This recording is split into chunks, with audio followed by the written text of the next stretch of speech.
je ne suis pas là pour défendre les hommes politiques, enfin le régime.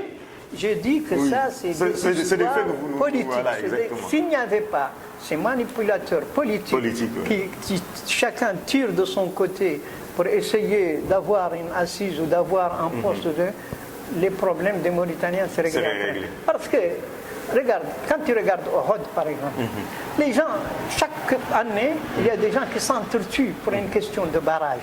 Des tribus encore qui vivent le Moyen-Âge. Ça, c'est notre puits, vous n'avez pas de droit. Ce sont des gens, il y a des autres gens, on a enlevé leurs biens, comme ce qu'on fait actuellement aux côtés du fleuve. C'est-à-dire que le gouvernement a fait une loi, ce qu'on appelle la loi foncière. C'est-à-dire que l'État, c'est le patron des terres qui ne sont pas occupées. Et donc, il fait ce qu'il veut. Il veut les aménagements, bien sûr, pour l'agriculture à côté du fleuve. Et ce sont eux qui payent le plus. Mais il en fait aussi dans les Rhodes, en Adra, partout. Donc, la loi foncière, c'est l'État qui décide. Donc, s'il prend les champs ou les terres de cette communauté-là, comme je t'ai dit, qui sont en train de s'entretuer, lui, il prend ça et dit, je vais faire ça en barrage, je vais aménager ces terres, je vais moi-même les gérer. C'est un truc un peu normal. Mais je dis et je redis qu'il y a les manipulateurs politiques qui, eux, enveniment cette histoire de communauté. Il existe effectivement des cas graves.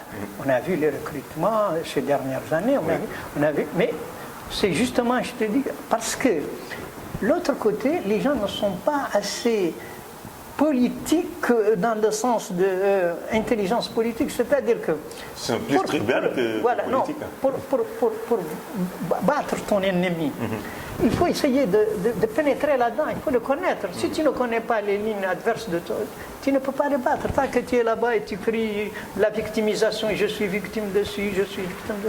Non. Essaye de pénétrer dans le système actuel, c'est ce que font certains négro-africains, ils sont dans le système depuis longtemps, et ils sont des ministres, ils sont des trucs, et ils continuent de défendre, malgré eux, ou malgré ce qu'on dit, ils sont en train de défendre la cause des négro-africains. Mais le rapport de force fait qu'ils n'ont pas encore écho, et que les extrémistes morts qui sont là-bas dans le gouvernement ou dans les centres de décision ont encore cette force-là de contrecarrer les mouvements politiques de l'autre côté. Voilà, je crois, ça c'est en ce qui concerne mon point de vue personnel sur la question de l'unité nationale. Je crois que maintenant, avec le temps, surtout l'expérience de la CVE, l'expérience des mouvements des Haraten, les mouvements des... Je crois que les gens ont compris finalement que ça ne concerne pas les Mauritaniens dans leur ensemble, c'est un problème sectoriel. Or, les hommes politiques ne doivent pas réfléchir pour une minorité, pour un groupe.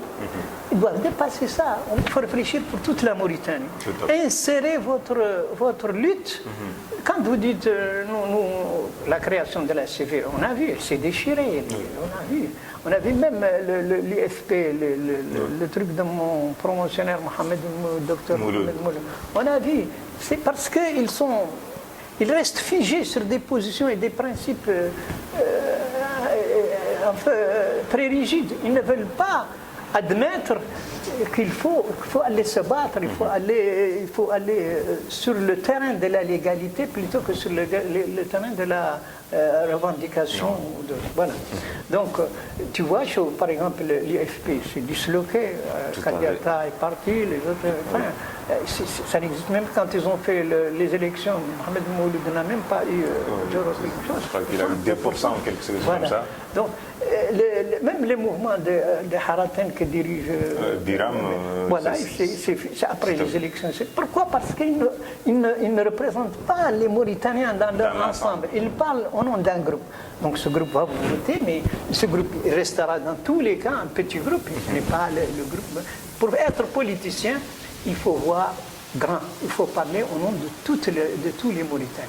Et comme ça, vous n'avez pas une classe donnée ou un groupe donné qui est contre vous, et vous pourrez faire avancer votre balance politique. Mais en tout cas, là, c'est une belle et vraie leçon politique, et j'espère qu'il y a des politiciens qui nous écoutent.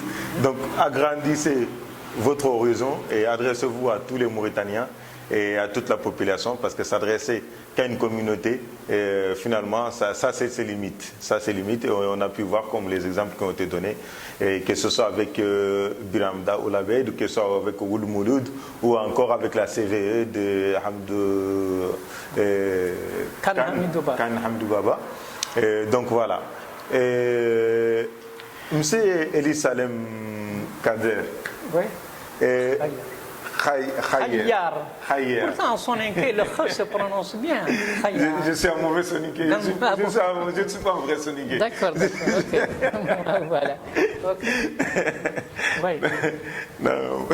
D'accord. Non, mais en fait, là où je vais en venir, on a parlé un peu de l'exploitation et de la division, ou en tout cas, et de quelque chose assez sectoriel. Et on va parler d'un fait aussi, un fait d'actualité qui est dans l'actualité depuis quelques temps, voilà, qui est le Covid-19, le coronavirus. Et oui, on a vu qu'en Mauritanie... Mais avant, voilà, ok. Mais avant le Corona-19, je voudrais quand même te parler un peu de cette question nationale. Pour moi, et ça, je l'ai dit avant 2019, avant les élections présidentielles. J'ai dit que la configuration politique de l'époque, c'est-à-dire les partis politiques qui existaient et tout ça, que cette configuration va changer après les élections de Ouibou Ghazouani. Parce que, comme je viens de le voir, ces partis-là, ce sont des partis personnalisés. C'est-à-dire des personnes, parti de Ouldada, parti de Massoud, parti de Khan Hamidou Baba, parti de... Et d'ailleurs, je pense que je vous ai écouté une fois où je vous ai une fois vous parler de ça. J'ai dit que cette configuration-là va changer. Pourquoi elle va changer? Parce que les hommes politiques d'avant 2019, c'est des hommes politiques. Les partis, j'ai dit, c'est des partis personnalisés d'abord. Ensuite, les leaders sont dépassés. Ce sont des gens... Depuis 1968, par exemple, mon ami Mohamed Mouloud, docteur Mohamed Mouloud, il a les mêmes principes et les mêmes visions qu'en 70, que les années 70.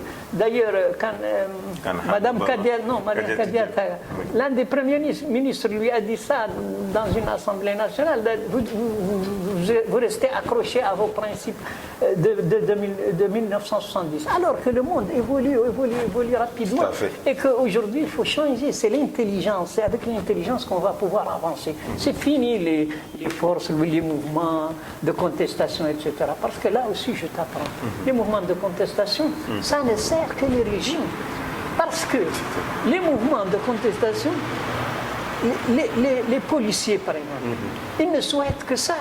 Parce que c'est là, les gendarmes, les gardes, ils ne souhaitent que ça. Parce que c'est là où ils vont former leurs élèves de l'école de police. Ils vont leur former comment il faut lancer lacrymogène, comment il faut parler avec les manifestants, combien il faut...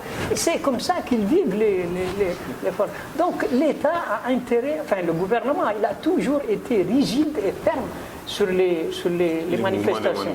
Les gens disaient avant que c'est destiné aux Noirs, etc.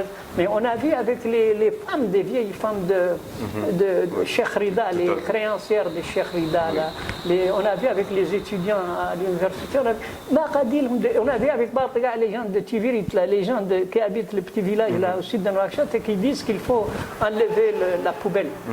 Les gendarmes sont levés, ce sont des pauvres vieux là, des villageois là-bas. Les gendarmes sont tapés dans le tas, les femmes, les trucs, parce qu'ils voulaient barrer la route. Ça veut dire quoi? Ça veut dire que ça sert plus le gouvernement et ça renforce sa position au fur et à mesure. Au fur et à mesure qu'il y a des mouvements, au fur et à mesure, lui, ça renforce et il tire expérience. C'est un peu... Je ne veux pas comparer, mais tu regardes par exemple Israël et les Palestiniens. Chaque fois que les Palestiniens inventent une histoire, les Israéliens ils trouvent une méthode pour la contrecarrer. Voilà. Depuis les mouvements, les attentats de 1972 à Munich, au sport, là, si tu étais encore jeune, je ne sais pas, mais Et maintenant, quand ils font, tu sais, ils passent par des canalisations en bas, sous la terre. Oui. Les Israéliens ont inventé un système qui détecte ce qui est sous la terre, s'il y a des canalisations par lesquelles... Chaque fois qu'ils inventent quelque chose, les Israéliens inventent quelque chose d'autre. C'est ce qu'on appelle l'action et la réaction. C'est exactement ce qui se passe avec les mouvements. Oui. Les mouvements de contestation que les gens font. Je l'ai déjà aussi dit une fois, quand il y a eu les élections de 2019, quand Abdelaziz avait prononcé, avant même, le jour même des élections, il avait lui donné les résultats. Il y a eu des manifestations qui ont commencé en 5e. Oui, j'ai dit qu'il ne fallait pas faire ça. Il fallait attendre que les leaders, comme Hamidou Baba, Biram, Mouloud, etc., donnent l'ordre. Sinon, si vous partez comme ça dans la précipitation, c'est l'occasion pour le gouvernement de taper sur vous et de taper sur vos leaders. Et c'est ce qui a été fait. Donc, ça c'est pour te dire, avant de parler du Covid, que la configuration maintenant politique, à partir de maintenant, depuis que Ghazouani est venu, d'abord, il a mis fin à tous les partis politiques parce qu'il reçoit tout le monde. Donc, il n'y a plus de contestation. Il n'y a plus de contestation. Bon, il y a toujours un peu de contestation. Voilà. Mais... Ça veut dire quoi? Ça veut dire que ces jours-ci, demain, après-demain, il faut une nouvelle configuration. Les gens qui étaient là, c'est des gens anciens. Moi, je pense que la contestation doit être plus... Il peut y avoir toujours une contestation sociale. Il va toujours y avoir... voilà, donc c'est-à-dire que demain, il va y avoir d'autres partis politiques, d'autres hommes politiques qui doivent se montrer. Et moi, personnellement, je pense que ça va être... Je ne sais pas, mais avec le problème de Abdelaziz maintenant, il est en train de se porter en opposant à son ancien ami le Ghazouani. Et donc, c'est sur ce terrain-là, il y aurait un parti ou des gens qui sont aux côtés, c'est-à-dire ce qu'on appelle les réformistes ou les gens qui vont vite, comme l'Abdelaziz, et les autres qui vont lentement, comme Ghazouani. C'est ce qu'on appelle un peu entre les progressistes et les conservateurs. Les conservateurs, voilà. Je crois que c'est quelque chose comme ça qu'il faut s'imaginer. Mais avec les anciens partis, en tout cas, ça c'est fini, ils sont dépassés.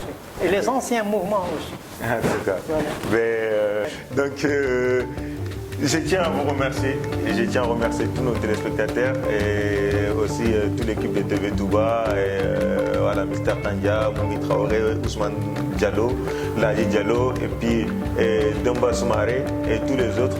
Je tiens à vous remercier, Hawa Moriko et donc Sira. Donc je tiens à vous remercier tous autant que vous êtes et aussi vous remercier de nous avoir donné et accordé ces petits moments de discussion, d'histoire de la Mauritanie, de la population. Et je sais qu'on aurait aimé faire plus long, plus large, voir vraiment l'histoire dans son ensemble, mais malheureusement le temps et le format ne le permettent pas. Mais ce n'est que partie remise, Inch'Allah. Donc merci beaucoup d'avoir répondu présent sur TV Touba. Et puis j'espère à la prochaine. Inch'Allah. Merci beaucoup, mesdames et messieurs. À la prochaine. Salam alaikum wa rahmatullahi wa barakatuh.